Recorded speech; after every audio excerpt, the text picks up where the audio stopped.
नमस्कार दोस्तों, मैं अपने चैनल नमस्कार बेंगलुरु में स्वागत करता हूँ। आज हम बात करेंगे हाल ही में हुए लैंडस्लाइड्स के बारे में। केरला में हुए लैंडस्लाइड्स जो सब जानते हैं। अ, बहुत बड़ी न्यूज़ बन गई है अभी, क्योंकि बहुत सारे लोग जो है उस लैंडस्लाइड में अपनी जान गंवा चुके हैं और बहुत से लोग मिसिंग है अभी भी। बहुत सारे लोग इंजर्ड है। बहुत सारे लोगों की फैमिली का कोई अता पता नहीं है। किसी की बहन कहीं गायब है तो किसी का भाई, किसी की बॉडीज़ नहीं मिली है। इतना भयानक लैंडस्लाइड जो हुआ है वायनाड में, ये हम सबको बहुत बड़ा न्यूज़ दे रहा है कि जब नेचर के साथ आप इतना ज़्यादा खिलवाड़ कर रहे हैं, अलग अलग तरीक़ों से उसके अंदर जो चीज़ें हम सुनने में आती है, आए दिन न्यूज़ में सुनते हैं। वहाँ पे जो माइनिंग को लेके ले लो, ग्रीन कवर कम होने का ले लो, बहुत सारे अलग अलग चीज़ें जो वहाँ पे होती है, उस वजह से जो नेचुरल रिसोर्सेस है उस पर अगर इफ़ेक्ट आता है बहुत ज़्यादा, तो हम इस तरह के लैंडस्लाइड देखना बहुत स्वाभाविक है। तो ये लैंडस्लाइड क्यों हुआ, किस वजह से हुआ, कौन इसका जिम्मेदार है, प्रशासन या तो फिर इसको नेचुरल कैलामिटी की तरह ले, ये तो एक पूरी जांच कमेटी बैठने के बाद और क्लियर पता होगा। बट जहाँ तक हम देख रहे हैं, मोटे मोटे तौर पे ये रीजंस आते हैं। जब लैंडस्लाइड होने से पहले, जो बारिश होने के पहले के जो महीने हैं, उसके ऊपर गंभीरता से जो लैंडस्लाइड होने की संभावना की एरियाज पर अगर काम नहीं किया जाता, तो इस तरह के लैंडस्लाइड और इस तरह की जो मौतें हम देखते हैं वो होने के चांसेस बहुत ज़्यादा रहते हैं। तो लैंडस्लाइड एरिया जो है, एक कमेटी जो है, एवरी ईयर बिफोर मॉनसून या फिर यूँ कहिए या एवरी ईयर बिफोर मॉनसून जो है काम करनी चाहिए। जनवरी से लेके फिर नवंबर दिसंबर से लेके हम काम करना शुरू कर दें बारिश आने से पहले। ऐसी संभावनाएं बनानी चाहिए जहाँ से ये लैंडस्लाइड से जो इफ़ेक्ट है वो कम से कम हो। क्योंकि वो बोलते हैं ना कि कभी कभी ऐसा भी है कि नेचर अपना नेचुरल कैलामिटीज़ होनी है, वो तो होगी ही इसी तरह से आप। बट अगर आप प्लानिंग करें इसके ऊपर बेटर, तो इसका जो डिज़ास्टर इफ़ेक्ट है वो तो अपन कम कर सकते हैं। अगर डिज़ास्टर इफ़ेक्ट जो अगर मान लो आज 50% है, तो उसको हम कम से कम 30% में ला लें, 20। तो क्योंकि हम पूरी तरह से उसके ऊपर कोशिश करें तो उसका एक एफिशिएंसी रेट हम अचीव कर पाएँ।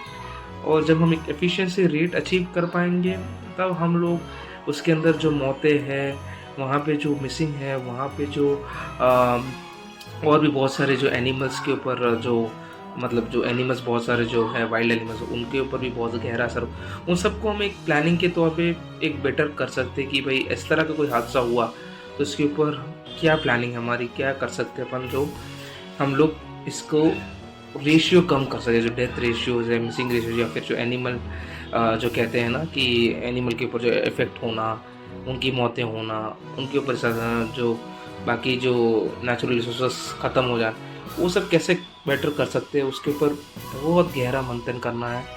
हम लोग क्या है, राजनीति के ऊपर जो है वो गहरी बातें कर लेते हैं, बोल देते हैं, आरोप प्रत्यारोप लगा देते हैं, इस पार्टी ने, उस पार्टी ने, इसने काम नहीं।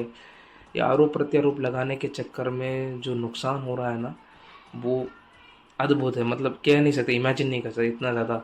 हम लोग आरोप प्रत्यारोप लगाने के बजाय सब लोग एज ए यूनिट मिलके, जो भी एनजीओज वहाँ के हैं, जो भी एक्टिविस्ट है, सोशल एक्टिविस्ट है, जो भी पुलिस है, एनडीआरएफ है, सेंट्रल है, स्टेट पुलिस, ये सब मिलके एक प्लानिंग के तौर पे काम करें साथ मिलके, तो जो भी लैंडस्लाइड एरियाज़ है इंडिया में, जितनी भी जगह, और भी जगह केरल में भी ये जो एरियाज़ है, उनके अलावा भी जो स्टेट में बाकी जगह पे एरियाज़ है वहाँ पे, और कैसे हम लोग इस पे काम कर सकते हैं, ये इसी का उदाहरण ले लेंगे। वायनाड का ही एक एग्जांपल हम लेके चलेंगे कि उसका एग्जांपल लेके हम बाकी स्टेट्स पे क्या बेटर कर सकते हैं, कि क्या तरीके के लैंडस्लाइड वहाँ पे आने के चांसेस है, उसको कैसे बेहतर करें, वहाँ पे जो मौतें ना हो, वहाँ पे प्रशासन कैसे सख्ती से काम करे, लोग कैसे और जागरूक रहे इन सब चीज़ों के बारे में, वहाँ की जो वाइल्ड लाइफ को कैसे बचाया जा सके, और नेचुरल डिज़ास्टर में कैसे बता सकते हैं वो हम लोग सोच सकते हैं। उसका तरीका यही है, इफ़ेक्टिव प्लानिंग करके, मीटिंग्स रख के ग्राउंड लेवल पे जो उसके ऊपर इफेक्टिव काम करके वो हो सकता है। मैं ये नहीं कहता कि 100% हम लोग लैंड फ्लाइज से मुक्ति पा लेंगे। वर्ल्ड में कहीं नहीं होता, जब नेचुरल डिजास्टर्स होते तो होते हैं, जाने जाती भी है। मैं ये नहीं कहता कि वो जो जाने गई उसको मतलब जाना था, but it is very unfortunate people have lost life staying on those areas, because वो बेल्ट ही ऐसा है। जो कि कहते हैं ना लैंडस्लाइड एरियाज जो है, वो एरियाज इतने डेंजरस एरिया है, एक बार जो होता है एक साथ तबाही मचाता है। उसके पीछे जो हमारी एनडीआरएफ की टीम है उसको हैट्स ऑफ, जो काम कर रहे हैं, जो न्यूज़ देखते हैं हम लोग आए दिन, लाइव वीडियो अपने जान की बाजी लगा के लोगों को बचाने के लिए, जो जो अभी बच सकती है उन जानों को बचाने के लिए, बाकी रेस्क्यू ऑपरेशन जो चला रहे हैं, बाकी जो टीम है कम्प्लीटली स्टेट, वो बहुत ही मतलब प्रशंसनीय है। इसलिए हमारे जवानों के ऊपर कुछ लोग जो वीडियो बनाते हैं, बुरा भला कहते हैं, कमेंट, वो सब करना बंद करें। हमारे जवान जो ज़रूरत पड़ती, सेना के जवान और जो टीम है, वो इसी समय ऐसे समय में हमको जान बचाती है। आखिर हम लोगों की जो वो सांसें ले सकते हैं हम लोग अच्छे से, बिना किसी डर के, बिना किसी प्रॉब्लम के, वो उनकी वजह से ही है। वो इतना हमको हेल्पफुल करते हैं, तो हम लोग ये देख ही रहे। तो आगे की ये नेचुरल कैलामिटीज़ के ऊपर काम करना ज़रूरी है। इस एरियाज़ के ऊपर जो लैंडस्लाइड होता है उसके ऊपर काम करना ज़रूरी है। क्या हम लोग ग्रीन कवर को बेटर कर सके उसके ऊपर काम करना ज़रूरी है। बहुत सारी कमिटीज़ ने बहुत अलग अलग रिपोर्ट बनाई होंगी अलग अलग तौर पे, जो कि हमारे सेंट्रल गवर्नमेंट की होगी, स्टेट गवर्नमेंट, उन सब पे काम करना ज़रूरी है। एक मैप बनाना ज़रूरी है, तब जाके इंडिया में कहीं ना कहीं ऐसे हादसों से एटलीस्ट कम इफ़ेक्ट हो सकता है। हम इफ़ेक्ट को कम करने के बारे में बात कर रहे हैं, पूरी तरह से ख़त्म करना एक अलग बात हो गई। ये कम होगा तो एफिशिएंसी बेटर होगी तो ही हो, क्योंकि 100% पे इस पे अचीव करना इट्स नेक्स्ट टू इम्पॉसिबल ही है कई कई जगहों पे। तो एटलीस्ट हम लोग इसको कैसे कम कर सके उसके बारे में गंभीरता से काम करना है। ये काम हो सकता है, ऐसा नहीं हो सकता। ओनली थिंग इज़ पॉलिटिक्स इसमें कम होना चाहिए। कौन क्या है, ऐसा है वैसा, वो सब बंद होने चाहिए।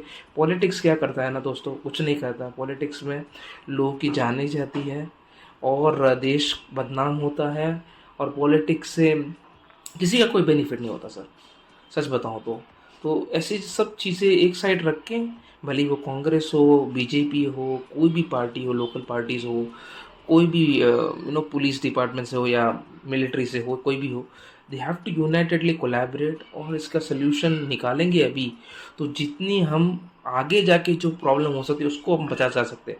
आज हम काम करना नहीं लगेंगे तो आगे जाके भी मुश्किल होगी। पता है, मैं यहाँ पे रूम पे बैठ के वीडियो बना के बोलना आसान है, बट मैं ये कहता हूँ कि अपने जो लोग हैं उनको ये जागरूकता फैला सकूँ, ताकि वो जाके एटलीस्ट ये बात समझ सके कि भाई हाँ, हमारे देश के अंदर कितना कुछ हम कर सकते हैं अगर हम यूनाइटेडली काम करें। लड़ झगड़ के पोजीशंस के लिए, पावर के लिए, मीडिया अटेंशन के लिए काम करना करेंगे तो उसमें कुछ नहीं मिलेगा अपन को। तो यही करना है आप लोगों को, सबको ये मैसेज जितना हो सके उतना आगे बढ़ाए। अपने कमेंट्स लिखे, आपको क्या लगता है क्या बेटर कर सकते हैं हम लोग, इस तरह की चीज़ें ना हो, इस तरह के हादसे ना हो, से बचने के लिए। और आगे मैं सोच रहा हूँ कुछ कमिटीज़ के साथ मिलके, कुछ एनजीओज़ के साथ मिलके कुछ ऐसा भी प्रोग्राम बनाऊँ जहाँ पे जो ज़रूरतमंदों को पैसा पहुँचाना है हमारी तरफ से, या फिर हमारे चैनल की तरफ से, या फिर हम लोगों की कमेटी की तरफ से, जो भी हमने इंडिया कमेटी, मतलब इंडिया कमेटी हिंदुस्तान के लोगों की तरफ से, तो वो हम लोग पहुंचा सके उन लोगों को जहाँ पे बहुत ज़्यादा ज़रूरत है। जहाँ पे आज बहुत सारे बच्चे अपने माँ बाप को गंवा चुके हैं, माँ बाप बच्चों को गंवा चुके हैं, भाई बहन को गंवा चुके हैं, पति पत्नी को गंवा चुकी है, और छोटे छोटे बच्चे हैं ना एकदम अनाथ हो चुके हैं। ये सब वीडियो बहुत कष्ट देते हैं हमको इस तरह से देख के। तो हमने ये वीडियो इसलिए बनाया था ताकि हम लोग बेटर करें इन सब चीज़ों में, अपनी एकता अखंडता इस देश की बनाए रखें। कोई इस तरह का अपन न्यूज़ ना फैलाए इस समय में या फिर बाकी समय जो कि सही ना हो, जिसके अंदर हमारी सोसाइटी के अंदर इंटॉलरेंस बढ़े या फिर कोई हादसा, बड़ा हादसा हो, वो नहीं चाहते। कभी कुछ इस तरह का चीज़ हो तो प्लीज़ स्टॉप करिएगा। जय हिंद, जय भारत, वंदे मातरम।